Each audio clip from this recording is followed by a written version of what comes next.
Israel Lebanon അതിർത്തിയിൽ സംഘർഷം വീണ്ടും കൊടുമ്പിരി കൊള്ളുന്ന സാഹചര്യത്തിൽ ഇസ്രയേൽ സൈന്യത്തിന് കനത്ത ആഘാതം ഏൽപ്പിച്ചുകൊണ്ട് ഒരു പ്രമുഖ സൈനിക ഉദ്യോഗസ്ഥൻ കൂടി വിടവാങ്ങിയിരിക്കുകയാണ്. റിസർവ് വാറന്റ് ഓഫീസർ അലക്സാണ്ടർ ഗ്ലോവാനിയോവിന്റെ മരണവാർത്ത ഇസ്രയേലിൽ വലിയ തോതിലുള്ള ദുഃഖവും അതേസമയം കടുത്ത പ്രതിഷേധവുമാണ് ഉയർത്തിയിരിക്കുന്നത്. അദ്ദേഹത്തിന്റെ സംസ്കാര ചടങ്ങുകൾ നടക്കുമ്പോൾ അവിടെ ദൃശ്യമായ വികാരധീനമായ രംഗങ്ങൾ യുദ്ധം ബാധിച്ച ഒരു ജനതയുടെ വേദനയാണ് ലോകത്തിന് മുന്നിൽ തുറന്നു കാട്ടുന്നത്. ലെബനൻ അതിർത്തിയിൽ ഹിസ്ബുള്ള നടത്തിയ മാരകമായ ഡ്രോൺ ആക്രമണത്തിലാണ് അലക്സാണ്ടർ ഗ്ലോവാനിയോവ് കൊല്ലപ്പെട്ടതെന്നാണ് ഔദ്യോഗിക റിപ്പോർട്ടുകൾ സൂചിപ്പിക്കുന്നത്. അതിർത്തി രക്ഷാ ദൌത്യത്തിൽ ഏർപ്പെട്ടിരിക്കെയുണ്ടായ ഈ അപ്രതീക്ഷിത ആക്രമണം ഇസ്രയേൽ പ്രതിരോധ സേനയെ സംബന്ധിച്ചിടത്തോളം വലിയൊരു തിരിച്ചടിയാണ്. ഗ്ലോവാനിയോവിന്റെ വിയോഗത്തിൽ വിങ്ങുന്ന ഹൃദയത്തോടെയാണ് അദ്ദേഹത്തിന്റെ കുടുംബാംഗങ്ങളും സഹപ്രവർത്തകരും വിട ചൊല്ലിയത്. സൈനിക ബഹുമതികളോടെ നടന്ന ചടങ്ങിൽ നൂറുകണക്കിന് ആളുകളാണ് ആദരാഞ്ജലികൾ അർപ്പിക്കാൻ എത്തിയത്. സഹസൈനികർ തങ്ങളുടെ പ്രിയപ്പെട്ട ഓഫീസറെ കുറിച്ച് ഓർക്കുമ്പോൾ കണ്ണുനീരടയ്ക്കാൻ പാടുപെടുകയായിരുന്നു. ഈ ഒരു മരണം ഇസ്രയേലിൽ ഉയർത്തുന്ന ചർച്ചകൾ കേവലം ഒരു സൈനികന്റെ നഷ്ടം എന്നതിലുപരി ഹിസ്ബുള്ളയുടെ വളരുന്ന കരുത്തിനെ കുറിച്ചാണ്. കഴിഞ്ഞ കുറച്ചു കാലങ്ങളായി ഹിസ്ബുള്ള അവരുടെ ഡ്രോൺ സാങ്കേതിക വിദ്യയിൽ വരുത്തുന്ന മാറ്റങ്ങൾ ഇസ്രയേൽ സൈന്യത്തിന് വലിയ തലവേദനയാണ് ഉണ്ടാക്കുന്നത്. ഹിസ്ബുള്ളയുടെ പക്കലുള്ള ഫൈബർ ഒപ്റ്റിക് നിയന്ത്രിത ഡ്രോണുകൾ പുതിയൊരു വെല്ലുവിളിയാണ് ഉയർത്തുന്നത്. സാധാരണഗതിയിൽ റേഡിയോ തരംഗങ്ങൾ ഉപയോഗിച്ച് നിയന്ത്രിക്കുന്ന ഡ്രോണുകളെ ജാമറുകൾ ഉപയോഗിച്ച് തടയാൻ സാധിക്കുമായിരുന്നു. എന്നാൽ തരംഗങ്ങൾക്ക് പകരം കേബിളുകൾ വഴി നിയന്ത്രിക്കപ്പെടുന്ന ഈ ഡ്രോണുകളെ കണ്ടെത്തുകയോ അവയുടെ പ്രവർത്തനം തടസ്സപ്പെടുത്തുകയോ ചെയ്യുന്നത് അസാധ്യമായി മാറുന്നു. ഏപ്രിലിൽ പ്രഖ്യാപിക്കപ്പെട്ട വെടിനിർത്തൽ കരാർ നിലനിൽക്കുന്നുണ്ടെങ്കിലും അതിർത്തിയിൽ അതിന്റേതായ ഒരു മാറ്റവും പ്രകടമല്ല എന്നത് ആശങ്കാജനകമാണ്. ഓരോ ദിവസവും ഡ്രോൺ ആക്രമണങ്ങളും റോക്കറ്റ് വർഷങ്ങളും അതിർത്തിയിൽ തുടർക്കഥയാവുകയാണ്. സമാധാനം പുലരുമെന്ന് ലോകം പ്രത്യാശിക്കുമ്പോഴും ലെബനൻ അതിർത്തിയിൽ വെടിയൊച്ചകൾ നിലയ്ക്കുന്നില്ല. അതിർത്തിയിലെ സംഘർഷം ഇരുവശത്തും വലിയ നാശനഷ്ടങ്ങളാണ് ഉണ്ടാക്കുന്നത്. ഇസ്രയേൽ സൈന്യം ലെബനനിലെ ഹിസ്ബുള്ള കേന്ദ്രങ്ങൾക്ക് നേരെ കനത്ത ആർട്ടിലറി ആക്രമണങ്ങളും വ്യോമാക്രമണങ്ങളും നടത്തുന്നുണ്ട്. പകരത്തിന് പകരം എന്ന രീതിയിലുള്ള ഈ നീക്കങ്ങൾ മേഖലയെ ഒരു സമ്പൂർണ്ണ യുദ്ധത്തിലേക്ക് തള്ളിവിടുമോ എന്ന ഭീതിയിലാണ് അന്താരാഷ്ട്ര സമൂഹം. അലക്സാണ്ടർ ഗ്ലോവാനിയോവിന്റെ മരണം ഇസ്രയേൽ പ്രതിരോധ വകുപ്പിനെ തങ്ങളുടെ സുരക്ഷാ മുൻകരുതലുകൾ പുനഃപരിശോധിക്കാൻ നിർബന്ധിതരാക്കിയിരിക്കുകയാണ്.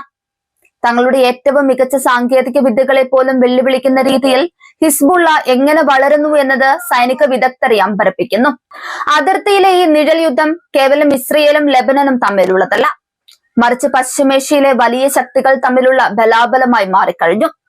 ഹിസ്ബുള്ളയുടെ ഓരോ ഡ്രോൺ ആക്രമണവും ഒരു സന്ദേശമാണ് നൽകുന്നത്.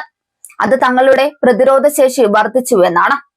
അതിന് മറുപടിയായി ഇസ്രയേൽ നടത്തുന്ന തിരിച്ചടികൾ ലെബനന്റെ ഉൾപ്രദേശങ്ങളിലേക്ക് പോലും വ്യാപിക്കുകയാണ്.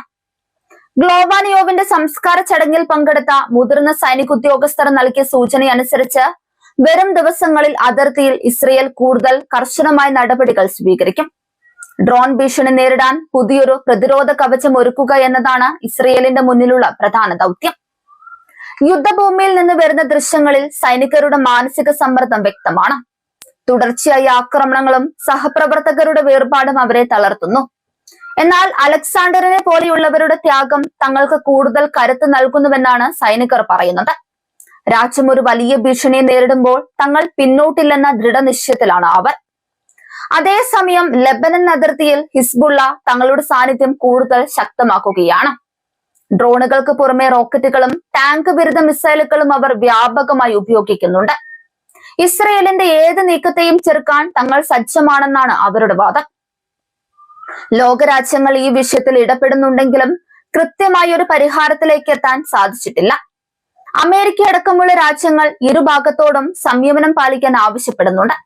എന്നാൽ അതിർത്തിയിലെ യഥാർത്ഥ അവസ്ഥ വാക്കുകൾ കൊണ്ട് പരിഹരിക്കാവുന്നതിലും അപ്പുറമാണ്. ഗ്ലോവാനിയോവിന്റെ മരണം ഇതിന് ഒരു സാക്ഷ്യം മാത്രമാണ്. ഇസ്രയേൽ ജനതയും ഈ സംഘർഷത്തിൽ വലിയ ആശങ്കയിലാണ്. അതിർത്തി നഗരങ്ങളിൽ സൈറണുകൾ മുഴങ്ങാത്ത ദിവസങ്ങളില്ല. ഓരോ തവണയും ഡ്രോൺ ഭീഷണി ഉണ്ടാകുമ്പോൾ ജനങ്ങൾ ബങ്കറുകളിൽ അഭയം തേടേണ്ടി വരുന്നു. ഗ്ലോവാനിയോവിന്റെ കുടുംബത്തിന്റെ വേദന കേവലം ഒരു കുടുംബത്തിന്റെ മാത്രമല്ല, ഓരോ ഇസ്രയേൽ പൗരന്റെയും വേദനയായി മാറിയിരിക്കുന്നു. അദ്ദേഹത്തിന്റെ വിയോഗം ഇസ്രയേൽ മാധ്യമങ്ങളിൽ വലിയ വാർത്തയാക്കുകയും സർക്കാരിന് മേൽ കൂടുതൽ കർശനമായ സൈനിക നടപടികൾക്കായി സമ്മർദ്ദം ഉണ്ടാവുകയും ചെയ്യുന്നു. യുദ്ധതന്ത്രങ്ങളിൽ ഡ്രോണുകൾ വഹിക്കുന്ന പങ്ക് ഇപ്പോൾ നിർണായകമായി മാറിയിരിക്കുകയാണ്. പരമ്പരാഗത യുദ്ധമുറകളിൽ നിന്ന് മാറി സാങ്കേതിക വിദ്യയുടെ കരുത്തിൽ ശത്രുവിനെ ആക്രമിക്കുന്ന ഈ രീതി പ്രതിരോധിക്കാൻ ബുദ്ധിമുട്ടേറിയതാണ്. അലക്സാണ്ടർ ഗ്ലോവാനിയവിനെ പോലെയുള്ള സൈനികർ ചെയ്യുന്ന സേവനം അതിർത്തിയിലെ സുരക്ഷയ്ക്ക് അത്യന്താപേക്ഷിതമാണ്. ഓരോ സൈനികനും വലിയൊരു ലക്ഷ്യത്തിനു വേണ്ടിയാണ് പോരാടുന്നത്. അദ്ദേഹത്തിന്റെ വേർപാട് ഇസ്രയേൽ സൈന്യത്തിൽ ഒരു വലിയ വിടവ് തന്നെയാണ് ഉണ്ടാക്കിയിരിക്കുന്നത്. അതിർത്തിയിലെ സംഘർഷം എന്ന് അവസാനിക്കുമെന്ന ചോദ്യത്തിന് ആർക്കും ഉത്തരമില്ല. വെടിനിർത്തൽ കരാറുകൾ പ്രഖ്യാപനങ്ങളിൽ മാത്രം ഒതുങ്ങുമ്പോൾ യഥാർത്ഥ യുദ്ധം അതിർത്തിയിലെ കാടുകളിലും മലനിരകളിലും തുടരുകയാണ്. രക്തച്ചൊരിച്ചിലില്ലാത്ത ഒരു പുലരിക്കായി ലോകം കാത്തിരിക്കുന്നു. ഗ്ലോവാനിയോവിന്റെ സ്മരണ നിലനിർത്താൻ സൈന്യം പ്രത്യേക സ്മാരകം ഒരുക്കും. അദ്ദേഹത്തിന്റെ ധീരത വരും തലമുറയിലെ സൈനികർക്ക് ആവേശം നൽകുമെന്നാണ് സേന വിശ്വസിക്കുന്നത്. തോക്കുകളും ബോംബുകളും തീർക്കുന്ന ശബ്ദങ്ങൾക്കിടയിലും അദ്ദേഹത്തിന്റെ പേര് ആദരവോടെ സ്മരിക്കപ്പെടും. അലക്സാണ്ടർ ഗ്ലോവാനിയോവിന്റെ മരണം വെറുമൊരു വാർത്തയല്ല, മറിച്ച് നിലവിലുള്ള യുദ്ധ സാഹചര്യത്തിൽ ഭീകരതയെ വിളിച്ചോതുന്ന സംഭവമാണ്. അത്യാധുനിക ആയുധങ്ങളും ഡ്രോണുകളും ഉപയോഗിച്ചുള്ള ഈ പോരാട്ടം എവിടെ ചെന്ന് അവസാനിക്കുമെന്ന് ആർക്കും അറിയില്ല. സമാധാനം വിദൂരമായി തുടരുമ്പോഴും അതിർത്തിയിൽ കാവൽ നിൽക്കുന്ന ഓരോ സൈനികനും ഒരു പ്രതീക്ഷയാണ്. ആ പ്രതീക്ഷയുടെ പേര് കൂടിയാണ് ധീരനായ അലക്സാണ്ടർ ഗ്ലോവാനിയോവ്.